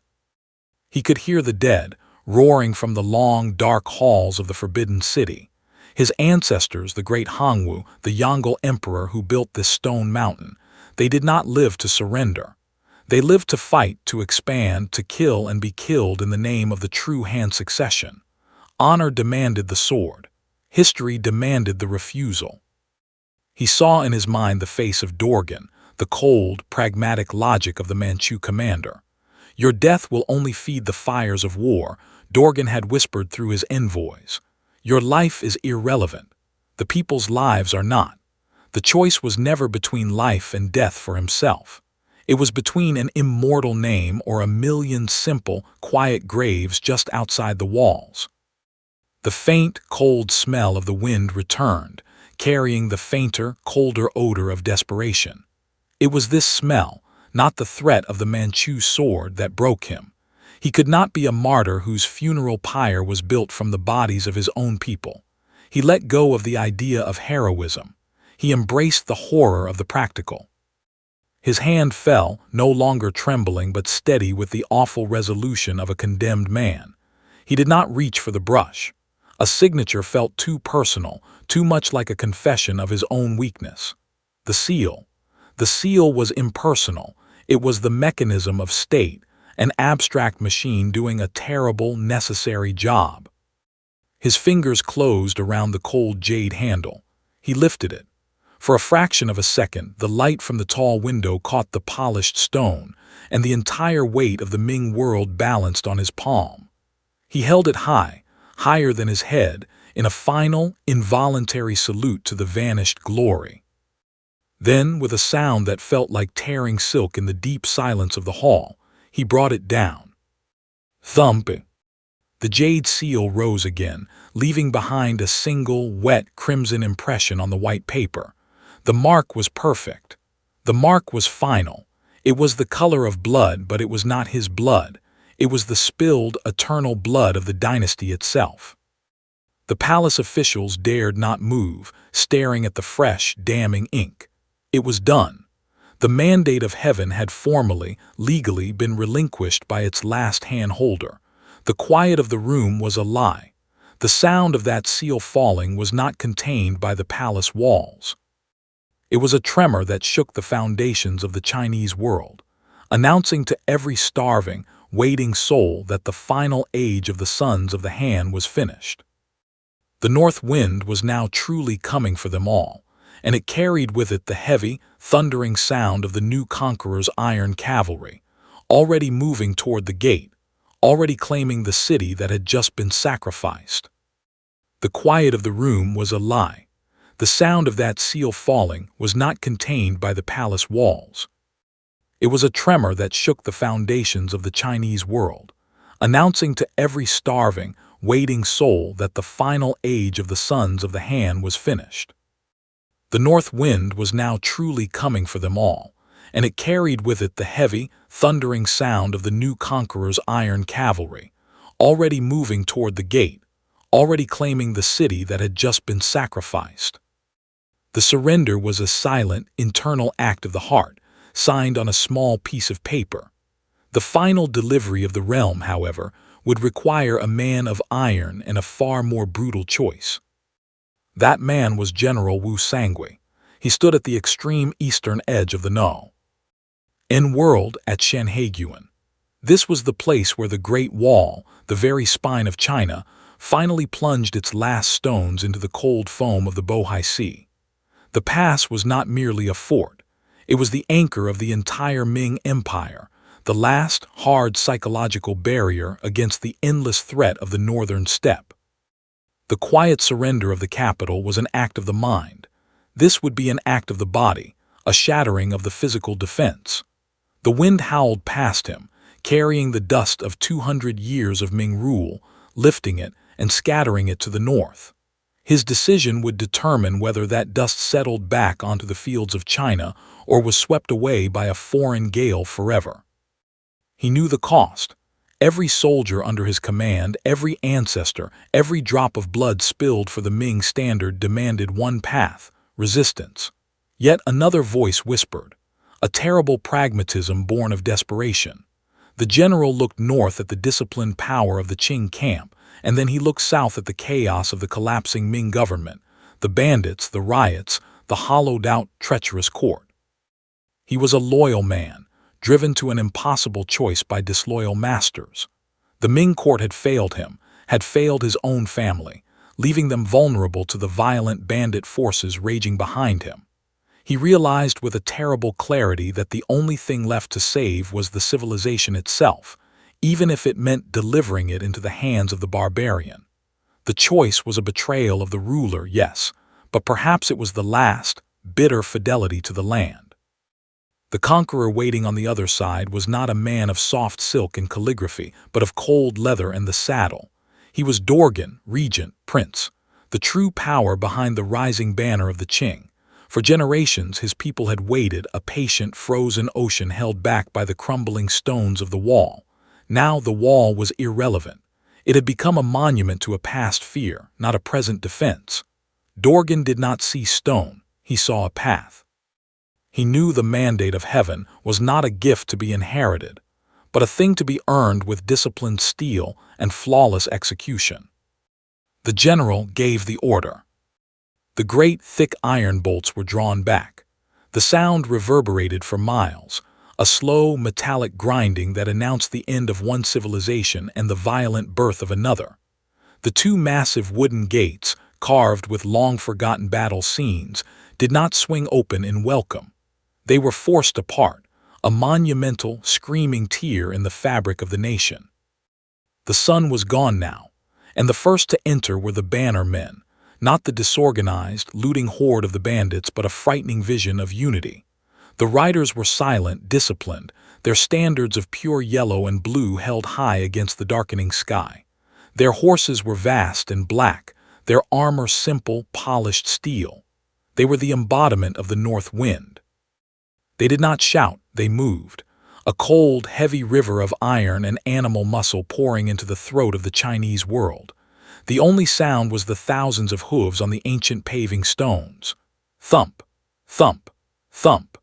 The beat was the drum of a new empire, and it was marching straight for the heart of the Forbidden City, where the last thin blood of the Ming still sat, waiting for the reckoning. The gate had held for centuries. Now it had simply vanished. The narrow throat of the pass gave way to the wide North China plain. The massive iron gate was not a door that led to a town, but the final, devastating puncture wound on the body of a dying empire. The banner men rode out not as guests of the Ming, but as the self-appointed executioners of the Middle Kingdom itself. Prince Dorgan, regent to the young Emperor Fulan, did not pause to savor the moment. His vision was fixed on the vast, chaotic distance, on the capital city that had already fallen to another. He understood the geometry of power. He was not here to save a dynasty.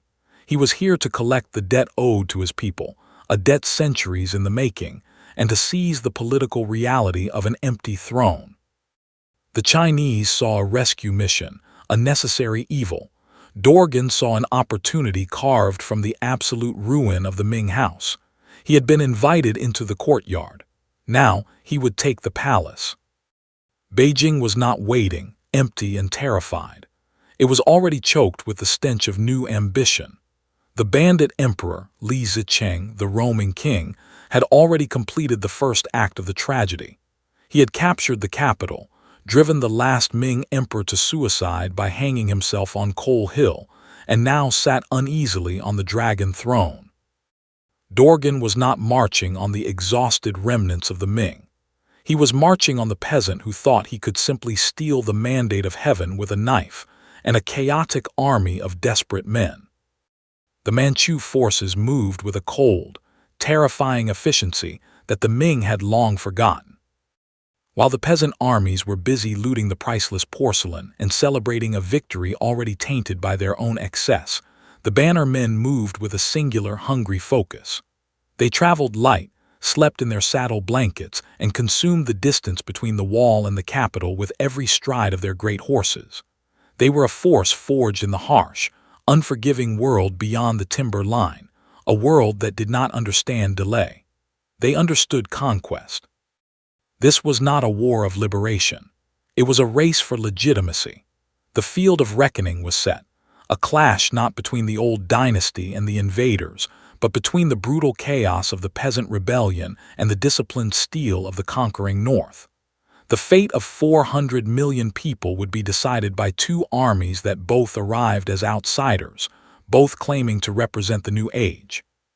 For 3 days, the very ground of the North China plain began to tremble under the combined weight of the banner cavalry. The silence of the strategic march was broken only by the wind whistling through the high summer grass and the rhythmic, pounding hoof beats. Then the silence ended. On the horizon, 30 miles away, a gray, polluted smudge against the sky slowly resolved itself into stone and shadow. The colossal, impenetrable walls of Beijing. Li Zicheng, inside the capital, finally understood the price of his quick, shallow victory. He had thought the Great Wall was his ultimate protection, that General Wu Sangui would simply keep the banner men locked out forever. He was terrifyingly wrong. Now the roaming king had a choice: abandon the prize he had shed so much blood for, or face the most formidable cavalry force the known world had ever produced. Every gate that had been thrown open for him, the peasant, would now be locked and barred against the relentless wind from the north. The showdown was not a battle for a city. It was a final, brutal test to see which man, the peasant or the prince, had truly earned the soul of China. The mandate of heaven was about to be put to the sword. Li Zicheng knew the colossal walls of Beijing were useless against the force now descending upon them. He had won the capital, but in doing so, he had trapped himself. He had only 40 days to wear the emperor's silk before the true price was demanded. He could not defend a city built for 400 years of dynasty with an army exhausted by weeks of pillage and celebration. His only chance lay in the open field, where his peasant rebels, hardened by years of desperate roving, were still formidable. He had to draw the enemy out of the north, out of the mountain passes, and break their alliance before the Manchu bannermen could fully unite with the Ming defectors. It was a cold, desperate calculation. The peasant king stripped the imperial treasuries clean, took the best 20,000 of his fighting men, and turned his back on the forbidden city. He abandoned the velvet throne, trading the false security of the capital for the unforgiving plains. He rode east toward the sea. His destination was Shanghai Pass. This was the Dragon's Head, the absolute end of the Great Wall, where the stone rampart finally plunged into the dark waters of the Bohai Sea. It was not merely a fort. It was the hinge of the empire, a narrow funnel that linked the northern wilds to the heart of the mainland. Control of the pass meant control of China's throat. And there, in the shadow of the mountains, was the man who had invited the storm, General Wu Sangui. Wu Sangui was waiting, deployed across the narrow plain, his tired, elite Ming forces dug in for a final, terrible stand. He saw the banner of the roaming king approach, the man who had destroyed his family and desecrated his legacy. Wu Sangui was no longer fighting for the Ming, nor was he yet loyal to the Manchu. He was fighting only for a deep, cold, personal revenge. But standing behind him, arrayed on the high ground, was the true power of the north.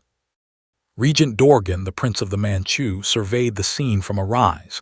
He saw the peasant rebels arrive, fierce and unyielding.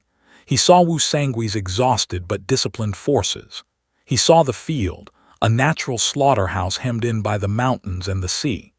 Dorgan, the master strategist, gave the command. Wu Sangui's men would be the bait. They would absorb the first, desperate wave of the rebellion. The 8-color standards of the Manchu banner forces would wait. They would remain concealed, a silent, terrible tide held back until the moment was perfect. As the sun began to sink toward the horizon, casting the Great Wall in blood-red shadow, the mandate of heaven had finally found its arena. Li Zicheng knew he had to break Wu Sangui's forces before the Manchu moved. If he failed to shatter the defectors quickly, he would be trapped between two armies, crushed between the rock of Ming desperation and the hard place of Qing steel. He ordered attack. The air filled with the deafening roar of the peasant army, a final, unyielding charge of men who had nothing left to lose but their lives. The two Chinese armies, the rebels and the loyalists, clashed in a brutal, confusing mess of blades and raw hate. The slaughter was immense, close quarters, and driven by a fury that had built for a decade of civil war. Li Zicheng's peasant force began to gain the upper hand. The line of the Ming loyalists was bending, starting to break. Wu Sangui, seeing his men falter, knew his fate was upon him. His defense was crumbling. He had failed the Manchu and damned himself. But then a different sound came from the flanks. It was not the desperate cry of infantry, nor the whine of arrows. It was the ground. The earth itself began to tremble under a rhythmic, terrifying force. From the high ridges, where the 8-color banners had been patiently concealed, a dark shape began to resolve itself. The shape grew, coalesced, and then surged, a sudden wave of thousands of thundering hoof beats. The silent cavalry of the Qing, the most formidable fighting force in the known world, was finally released. The Manchu regent Dorgan had held his true army back, letting the Chinese fight each other into exhaustion. Now the hammer fell. With a roar that swallowed the sounds of all other war, the banner cavalry struck the flanks of the peasant rebels. It was not a battle, it was an execution. The fight for the soul of China had just begun, and the opening blow belonged to the conquering north. The banner cavalry did not scream with desperation. They roared with the cold, absolute certainty of conquest. Their charge was less a conflict of arms and more the violent assertion of a natural law, a massive, controlled wave of polished steel and muscle that crashed onto the disordered flank of the peasant army. The rebel lines, hardened by years of petty war against the crumbling Ming, had no defense against this perfect, ruthless discipline. They were not fighting men, they were fighting an engine. The banner cavalry sliced through the peasant formation like a hot blade through wax. Blood turned the dry ground to slick, dark mud instantly.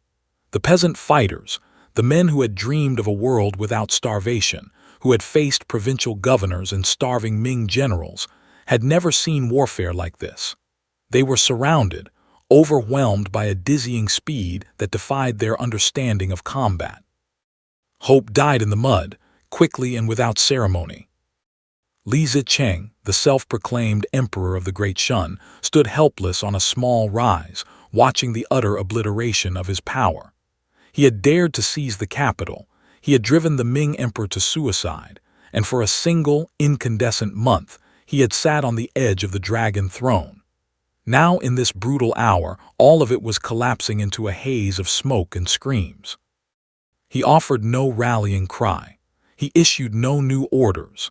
He simply lowered his head, turned his horse, and fled east, dissolving into the chaotic, bloody tide of his shattered army. The Battle of Shanhaiguan was over almost before the sun was fully high. The victorious banner soldiers worked with quiet, efficient speed, securing the pass. General Wu Sangui, the man who had called the Manchu in, stood among the carnage. He had saved himself, but at a cost he could not yet truly comprehend. He was no longer a loyal Ming general. He was merely the necessary tool, the man who had willingly opened the door. Regent Dorgan, who had orchestrated the entire brutal chess match, did not even waste a long glance on the Ming defector. The contract was paid. The true prize was not the field of battle, but the ancient seat of power that lay beyond it. The gate of China was not merely secured, it was held by the northern invaders. The path to the south was now clear. Beijing, the heart of the Middle Kingdom, the imperial city that had reigned for centuries, was only days away. Li Zicheng, knowing his brief reign was over, abandoned the capital as quickly as he had taken it, looting what treasures he could carry and torching parts of the Forbidden City in a final act of desperate spite. When Dorgan and the triumphant banner armies arrived, they found a ghost town. They did not have to fight for the mandate of heaven. It was simply handed to them by the stunned silence of the deserted streets. Dorgan rode slowly, powerfully, through the outer gates. He passed the abandoned palaces, the burned-out husks, and the desolate squares. Finally, he paused his war-horse at the Meridian Gate, the monumental southern entrance to the Forbidden City itself. He sat high in the saddle, his eyes tracing the red walls and golden roofs of the most sacred space in the empire. 24 Ming emperors had ruled from the silent halls he now faced. The air was thick with the crushing weight of 500 years of history, and the even heavier promise of a future Dorgan would have. To invent. A 6-year-old boy, the true Qing emperor, was still hundreds of miles north in Shenyang. But the throne, the silent, empty dragon throne of China, was waiting here, in the cold, stunned silence of Beijing. The Manchu had come as saviors, but they would stay as masters. The true, bloody work of ruling a billion souls was about to begin. Dorgan did not dismount. A conqueror on a horse is a temporary vision, an image of brute force. A ruler must stand on the ground, must feel the weight of the stone and the dust of the millions he now commands. He knew the difference between taking a palace and holding a country. The Meridian Gate was open, but the price of entry was everything. Beijing was a trophy, but the real war was still being waged across 1,000 miles of mountains and fields. The silence of the capital was deceptive. The sudden collapse of the Ming had left a vacuum that screamed to be filled, a terrible emptiness that threatened to pull the new dynasty apart before it could even draw breath. The first edicts were immediate and chilling. Order was restored swiftly and brutally. The rebels of Li Zicheng were hunted without mercy. The Manchu message was clear. The Ming were weak and chaotic, the Qing were strong and brought discipline. Within weeks, the new emperor was carried south from the northern city of Shenyang. Fulin, the Shunjai emperor, was 6 years old, a small boy on a massive gold sedan chair, utterly unaware of the 500-year legacy that had just been draped across his shoulders. The child's tiny shadow was cast upon the vast, empty halls of the Forbidden City. He was the sun, the source of the new dynasty's light, but Dorgan was the gravity. He was the Prince Regent, the true master of the empire and the ultimate arbiter of its fate. Dorgan faced a choice that would define the next century. Should the Qing rule entirely through the sword of the banner armies or through the careful, crushing weight of bureaucracy? He chose both. The Han scholars who had served the Ming were invited back, their robes dusted off, their desks waiting. They were needed to run the engine of the state, an engine they had built and mastered. The conquerors needed the conquered to tell them how to rule. The Manchu were an elite, an army that now became a ruling class. They stood above the millions of Han Chinese, their authority enforced by the rigid, unflinching power of the 8 banners. The northern plains were secured. The Great Wall was now a symbol of Manchu permanence. But China was not just a capital city and a stone wall. The real dragon of the Middle Kingdom was the south, the endless rice paddies, the dense jungles, the ancient river systems, the wealthy cities, and the millions who still called themselves Ming. The idea of the Ming did not die with the last emperor's suicide on Coal Hill. It simply retreated, like water seeking the deepest channels, gathering strength for a counterflood. In Nanjing, the former southern capital, an entirely new court began to assemble. They placed a new man on the throne. They called him the Hongguang Emperor. This was not a remnant, this was a declaration of war. They held the economic heart of the empire, the massive ports, the granaries, and the largest concentration of the Ming Navy. They had ships, armies, and a potent moral argument. The invaders were foreigners, barbarians from the cold north, usurpers who had no right to the dragon throne. Dorgan stood in the silence of the Forbidden City, having won the first, easiest battle. He thought he had taken the head of the empire. But the empire was a hydra, and the true, agonizing campaign, the long, grinding war for the soul of China, was still waiting. It was a conflict that would drag on for decades, a war fought street by street, river by river, a war that would drown the southern lands in a cascade of blood. The Manchu had seized the throne, but they had not yet seized the land. The mandate of heaven had been offered. Now Dorgan would have to pay the full, bloody price to claim it. Dorgan did not wait. He could feel the clock ticking, marking time not in hours but in the slow, poisonous spread of defiance. The Great Wall that separated the Middle Kingdom from the Manchu was gone, but another, far older barrier now stood before him, the great Yangtze River. This was no ordinary river. It was a serpent of water, wider than any army could bridge, and it guarded the soft, wealthy belly of China. Nanjing, the former capital, the seat of the newly declared Hongguang Emperor, sat just across this liquid frontier. It was the head of the Hydra, and Dorgan knew exactly where he must strike. He ordered his armies south, a wave of steel pouring out of the newly taken capital. But the south was not united. The wealth of the southern Ming was legendary, their military resources staggering, yet the Hongguang court was less a seat of government and more a nest of vipers. Ministers fought over titles and land deeds, over ancient slights and imagined power, while the Manchu drums beat closer and closer.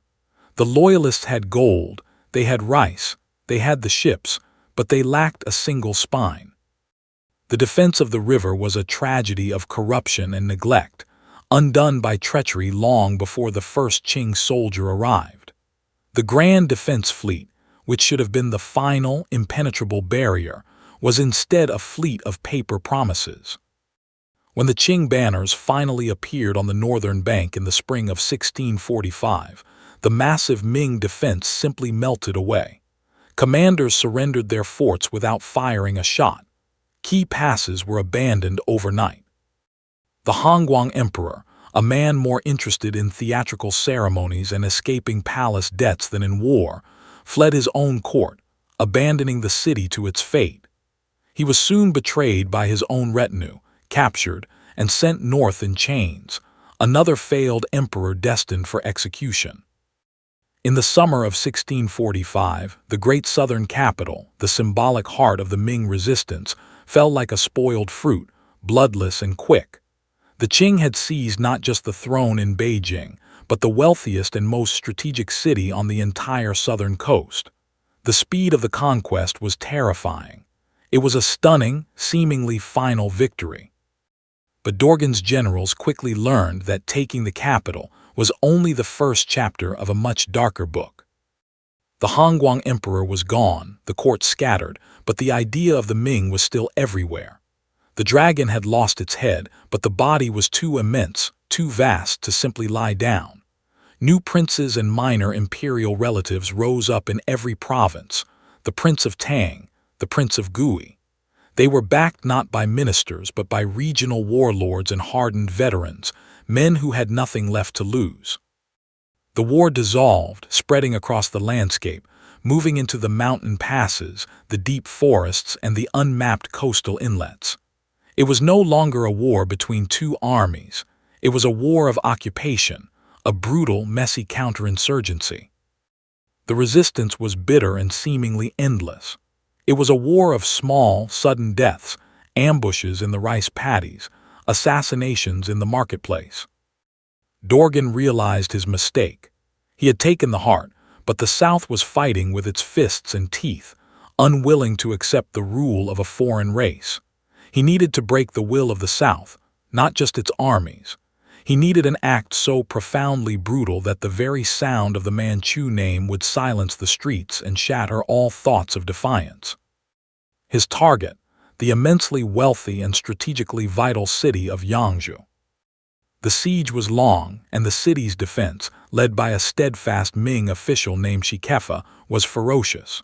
For weeks, the walls held against the full might of the Qing artillery, but in the late spring the walls were breached. When the city finally fell, the Qing general, Prince Dodo, was given a simple, terrible order.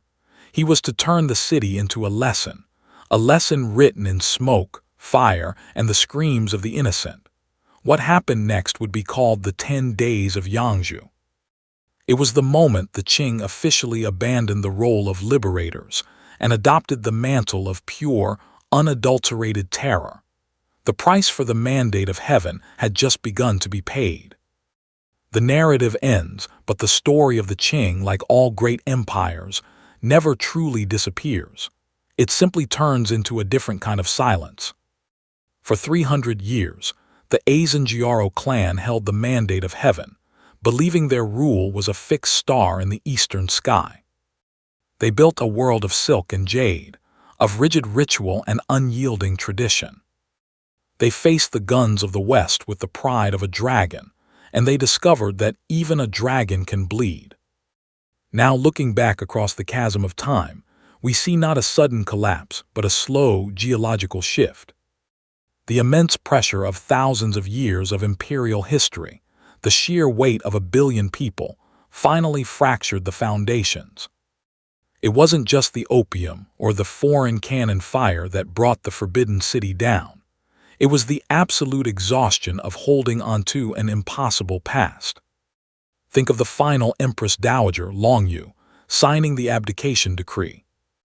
What did it feel like, that final, solitary moment, to willingly sever a sacred line of authority that stretched back into antiquity? To admit that the will of heaven had changed its mind. The iron gates swung open, not to a new emperor but to the crushing, unstoppable noise of the modern world. The Manchu banners, once symbols of unstoppable might, faded into the dust of a revolution that swallowed the ancient order whole. The great Qing was not defeated, it was simply finished. And what remains is the echo, the silent majesty of the palace, standing sentinel over a land that has been forever remade. No power is absolute, no dynasty is eternal. The last emperor, Bloodline, in a long and tragic procession, finally surrendered to the oldest force of all, time.